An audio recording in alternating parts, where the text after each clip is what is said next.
One of the things, as I talk with leaders, I become really aware of, and then in my own history in terms of dealing with companies who are in growth mode, whether they're large or small, is that there's a large component of ambiguity. And I think the ability to be comfortable with ambiguity is one of the marks of a great leader. You have to have a bias for action, of course, but this ability to sort of stay in the place where you don't quite know and be comfortable with that. For yourself, how do you deal with the ambiguity that's an inevitable part of senior leadership? I think there's ambiguity, whether we want to talk roles and role clarity or functions. There can be ambiguity in defining metrics of success and what does success or what is the North Star that we're marching toward look like. There's ambiguity in the best laid plans and strategies are excellent. The world evolves and changes around you from external factors that can be economic, that can be regulatory, or can be competitive. And so as you kind of have to be able to manage the different scenarios. And so I'd offer three things.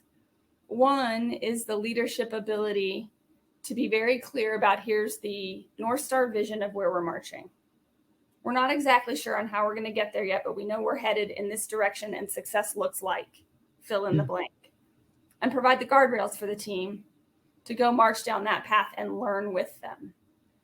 That requires, in my opinion, the most important leadership trait, which is humble confidence.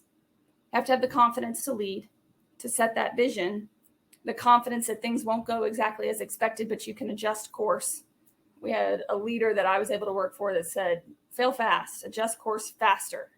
So we'd make sure we're still headed down that path, and the team sees you willing to take those risks. But you have to have the humility to learn in front of people.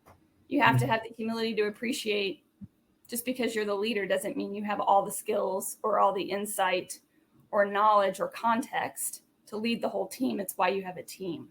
So when you can bring those two together, I think it helps people navigate the ambiguity or at least the ambiguous path with you. But you have to set a vision for where you're headed. The other couple of pieces that I would offer up is the willingness to go have the tough conversations. In a very constructive and open way. I'm a little bit confused. I'll pick role clarity. I'm a little bit confused. Here's what I understand. Here's what I understand, your measures of success or your point of view is on how we get this work done.